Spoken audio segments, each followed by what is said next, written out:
Folks, I ain't gonna lie to you. Where do I even begin with this review?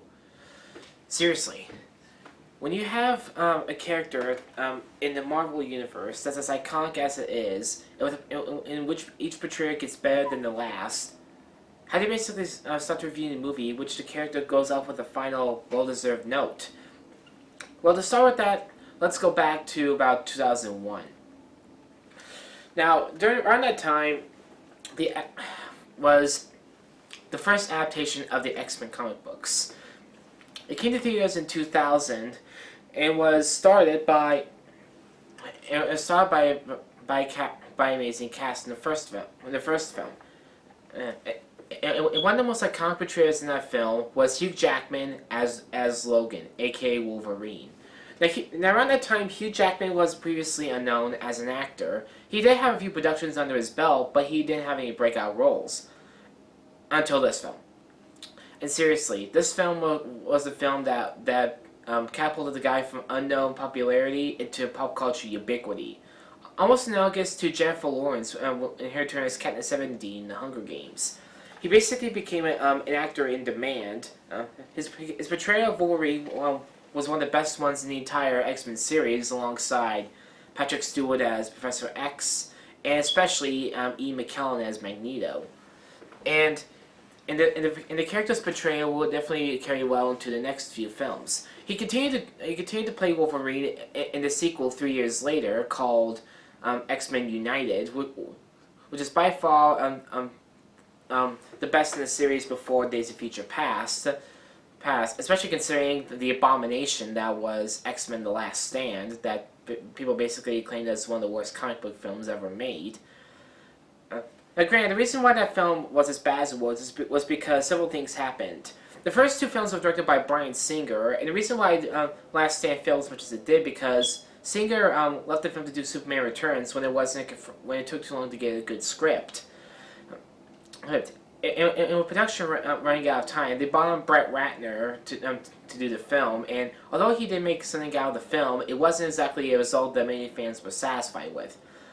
Wolverine was still good, Hugh Jackman was still on top, as was the rest of the cast, and the casting decisions were definitely pretty great, but overall the film completely sucked. The films, although the first two films were portrayed more as dramas with action sequences, the Last Stand was more of a straight-up actioneer.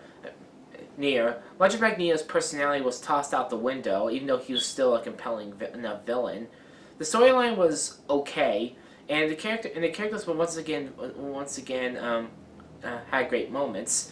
The problem was some of the decisions were definitely off kilter, and the decision to kill off too many of the characters was definitely a forced stab at emotional impact that didn't work. Instead of making another X-Men movie after that, they decided to do Wolverine one more time with X-Men Origins Wolverine, a backstory which really, really sucked. Although it had David Benioff as the screenwriter before he would create Game of Thrones, it also had Gavin Hood, a celebrated director, at the helm. Some of his ideas which could benefit the film were tossed out the window. And although Hugh Jackman was still as good as ever, it felt like the guy was just on autopilot as Wolverine. He was filling it in. He wasn't as invested or as passionate as he was in the previous films.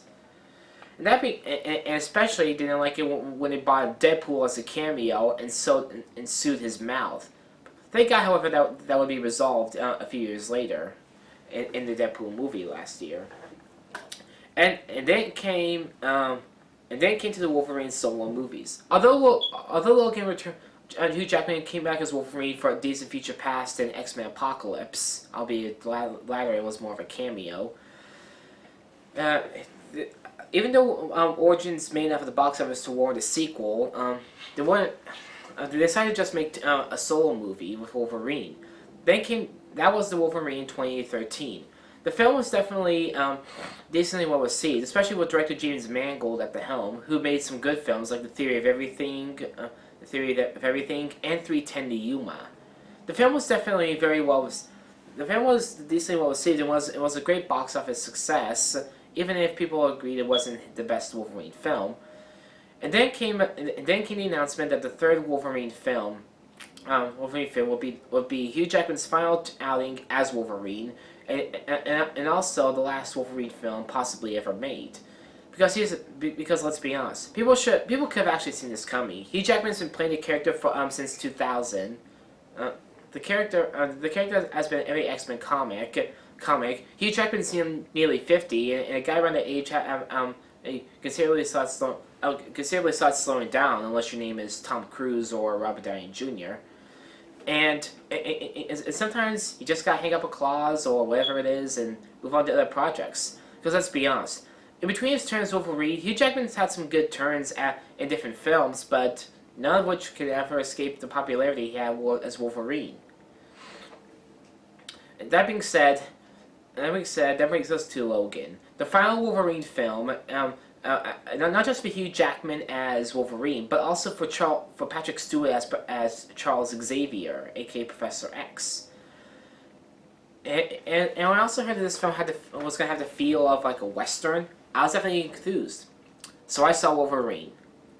Is it the final send-off that he deserves? Well, okay, guys.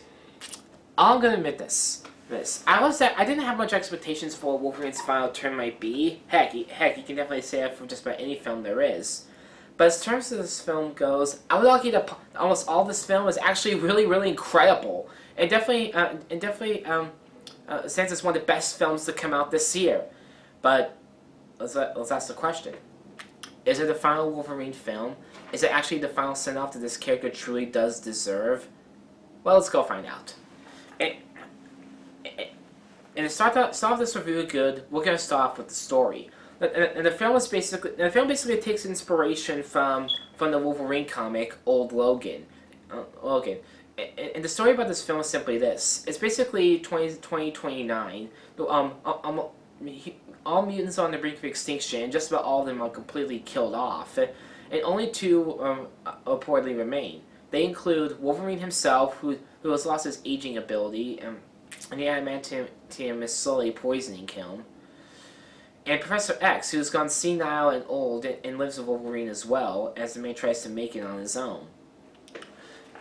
And yet, during one of his jobs, he is handed a young girl who's to be a mutant from an escaped program, and he is tasked with transporting her to a port safe zone on the border of Canada.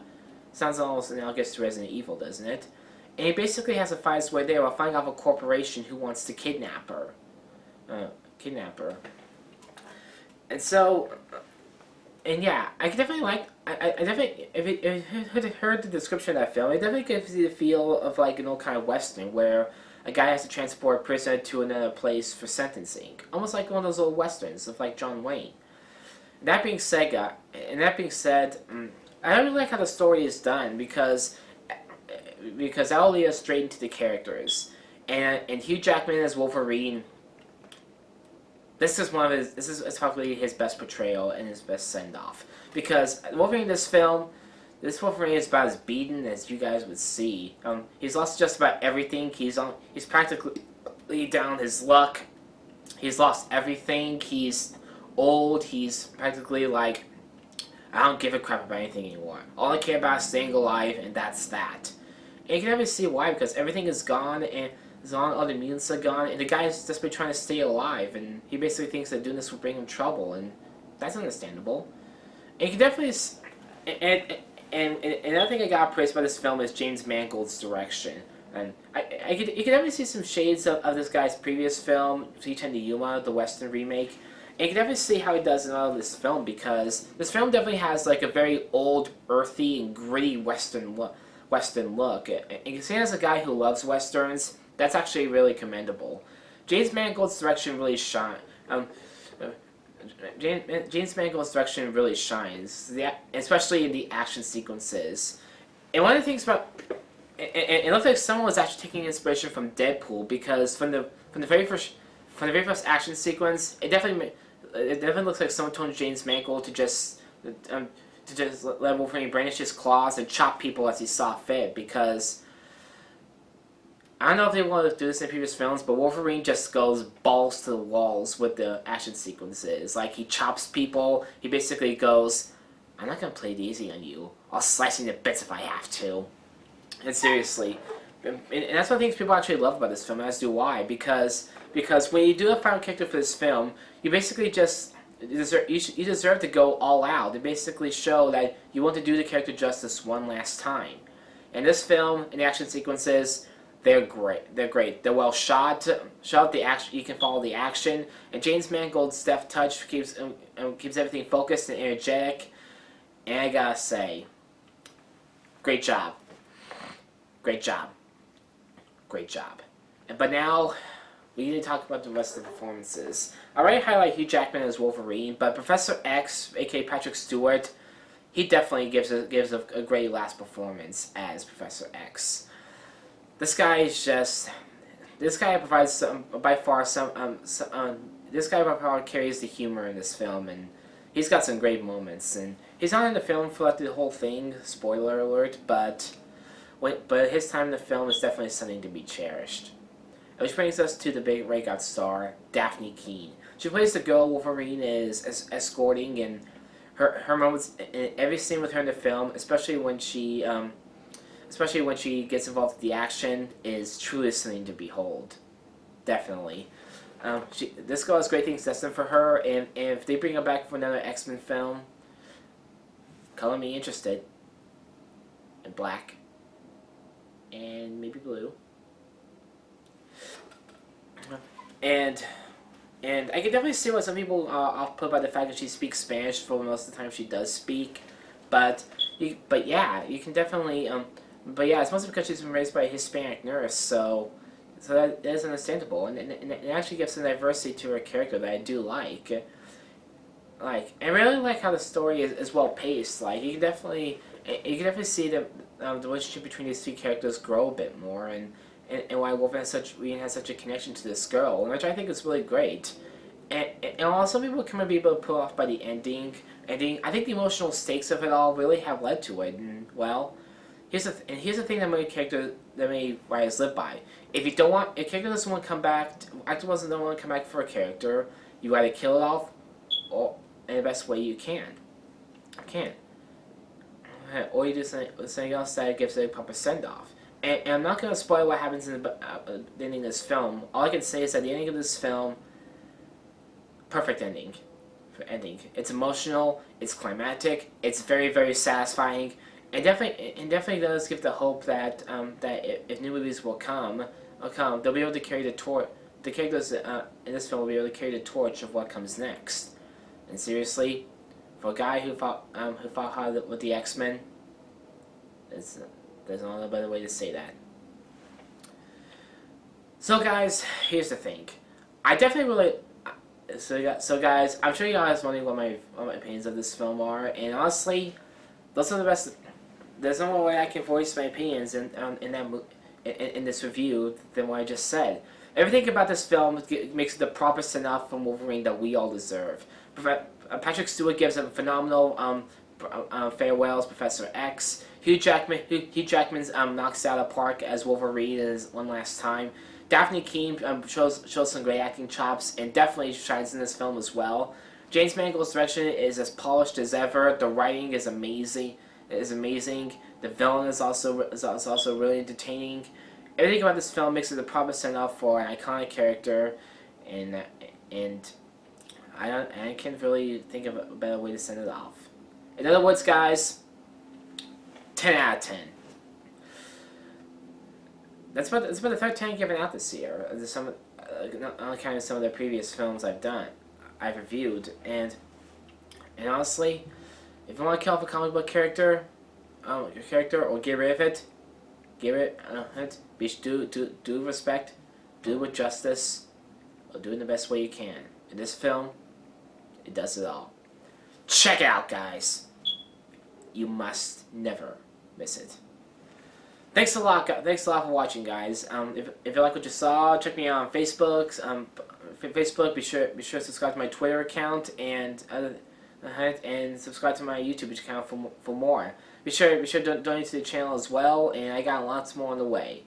Until then, I'm Ross Butler. You're watching M&M Weekly. I'll see you next time, guys.